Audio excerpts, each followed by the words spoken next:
stay humble on 3. 1, 2, 3, stay hungry, stay humble. To strengthen and increase your hunger is the one common denominator amongst the most successful people. Richard Branson's a good friend of mine, and Peter Guber, Steve Wynn, all these guys, they've never lost their hunger. Most people are hungry to achieve a certain amount, make a certain amount of money, and then they get comfortable and relax, or to get a certain level of fitness, and then they relax.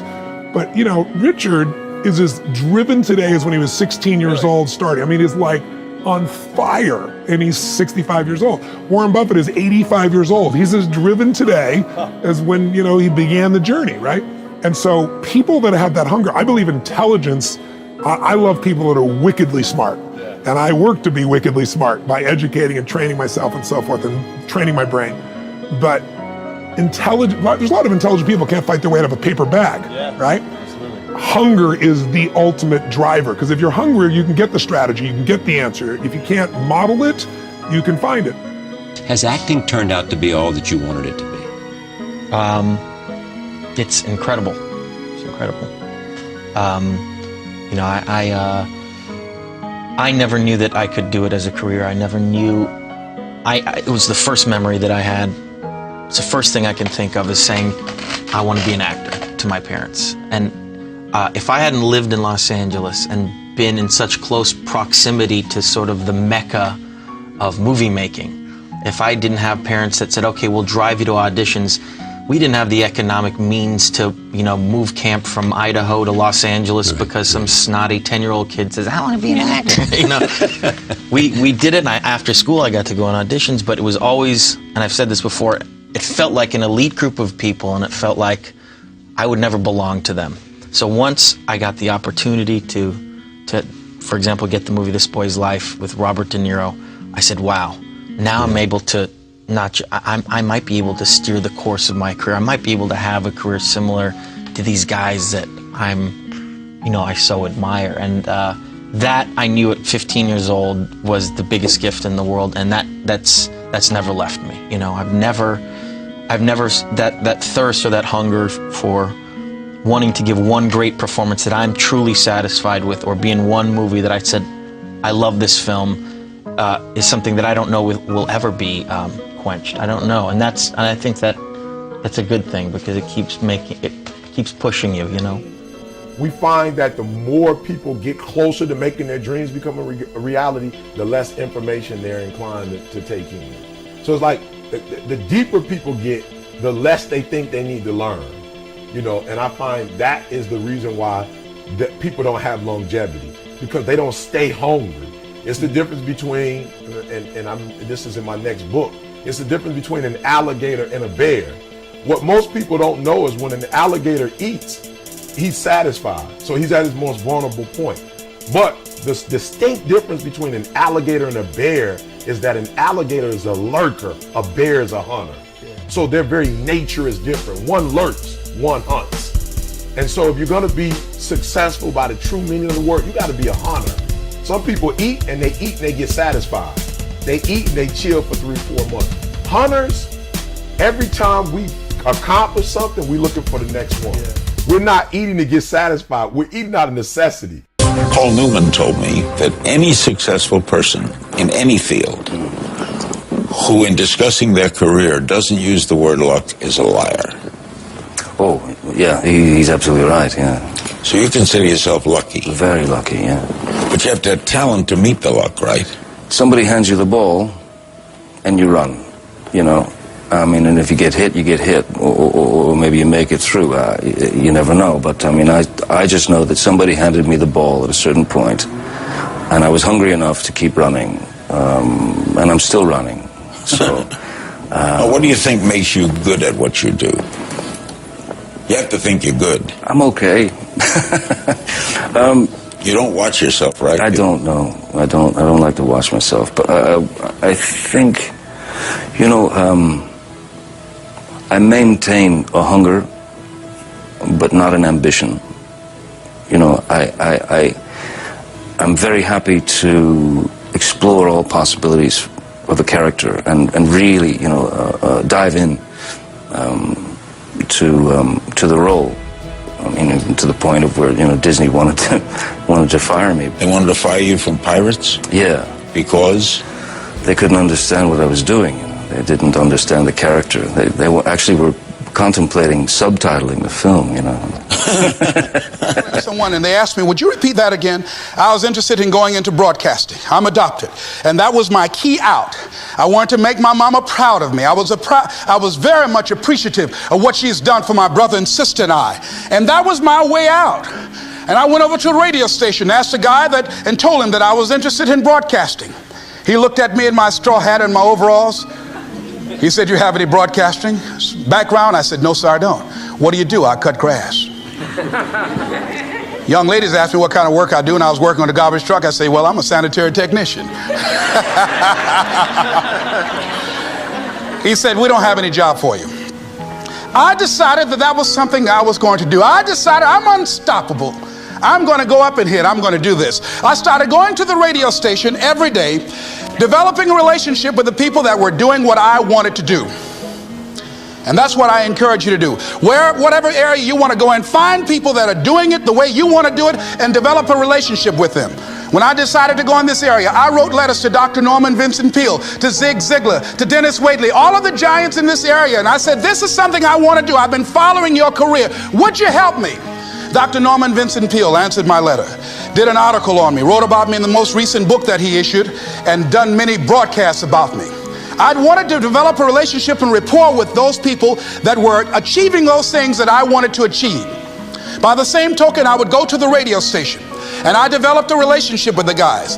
And they used me as an errand boy when they needed some food or someone to go pick up entertainers that came into town. Temptation singing My Girl, Jerry Butler singing For Your Precious Love, Sam Cooke singing Darling You Send Me. I would pick up the entertainers at the airport and drive them around in the disc jockeys, big Cadillacs. They didn't have any driver's license, but I was acting like I had some.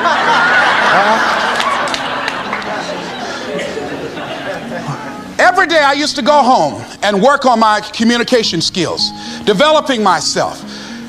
It was Whitney Young. He said, it's better to be prepared for an opportunity and not have one than to have an opportunity and not be prepared.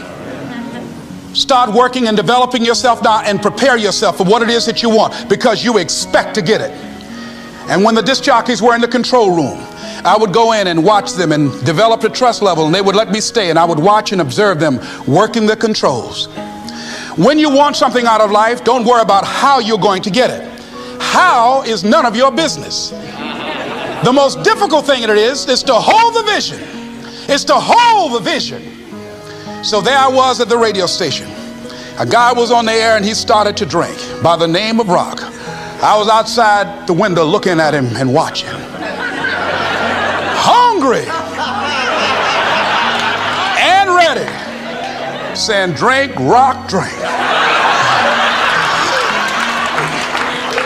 Pretty soon the phone rang. It was the general manager.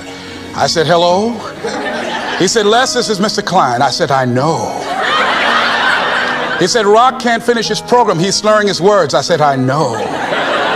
Can you work the controls until one of the other disc jockeys come in? Would you call them?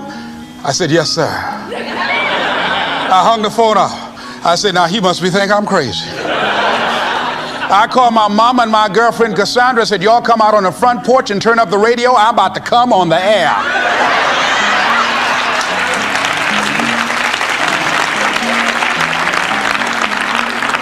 I waited about 15 minutes. I called him back. I said, Mr. Klein, I can't find nobody. He said, well, why don't you go in there and work the controls until they get there? And don't say nothing here. I said, yes, sir. I couldn't wait to sit down at that turntable, Mustafa.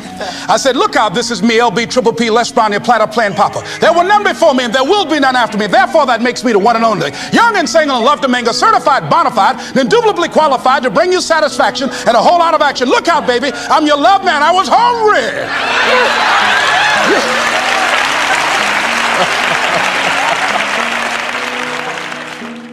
Right on. Hey, Damon, Matt Boggs. With all the success, man, how do you stay hungry to keep moving forward, to keep growing, to keep building? It goes back to my theory of, first of all, doing what you love, but I surround myself with a bunch of people that, you know, in my company, if you really look at it, I probably hired about 35 people that I've known since I was 12 or 15 years old. So at any given time I get out of place, they remind me. But that whole partnership and theory program of those people, when they come aboard, and you may, you know, one of my guys right here, Cliff, where are you at?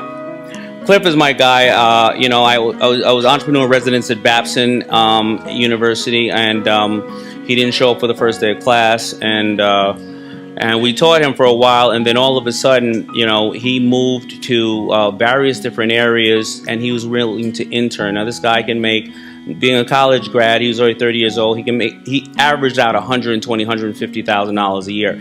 But he said he was going to scrap all that and put in as as much time as he wanted. And I wanted him to intern until he found a way to make money. Now, he's obviously making way more than that now, but he betted on me. And in return, I'm hungry because I bet on him. I can't have a lot of people running out going, oh yeah, I bet on Damon, and it's not like, and I have 15, 20 clips like that in my life, and I think that makes me hungry. I'm excited. I lived through him. You know, there's a key ingredient that athletes have, and actors, and people that really have sort of honed their craft and become successful. It's a key ingredient that you really need if you're going to go to that next level. And that's, you have to stay hungry. You have to be hungry and then stay hungry. It's those people that are hungry, that really hunger to make this thing happen, that really put in the time to make this thing happen in their life. Those are the people that succeed. And it's a slow road, but the key is to stay hungry. To go after what you want with a hunger, with a desire that transcends other people around you. And quite frankly, if you have a dream that you're going for, other people won't understand because they'll want to do other things. And you realize that there's only so much time in a day. But if you have a dream, then you have to make that dream a priority. And you have to go for it in a different way. That has to be the one thing that you spend your time doing. The one thing that you're sort of beginning to hone, that sort of stays on your mind, because you want to perfect this area so that you can be successful. Now, before you do that though, I would caution you, you have to count the cost of what that means. You have to realize what it is that you're going to sacrifice. Because again, there's only so much time in a day. And if you make something your goal, if you make something important in your life and you decide I'm going for that, then you have to realize that there's going to be some other things you can't do. There's going to be some times you can't hang. There's going to be some places you can't go. Because there are some things that you have to really put in time on to make happen. So make sure your goal is worth the sacrifice that you're going to make. A lot of times we dream about things and we fantasize about them, and of how it would be to have those things and how nice it would be to obtain. But we don't really think about the cost that we have to pay in order to obtain them. We don't think about what it takes in order to reach that other level. It's not just thinking about it, but it's actually doing some things, making it happen. Honestly, the biggest thing that separates people is hunger.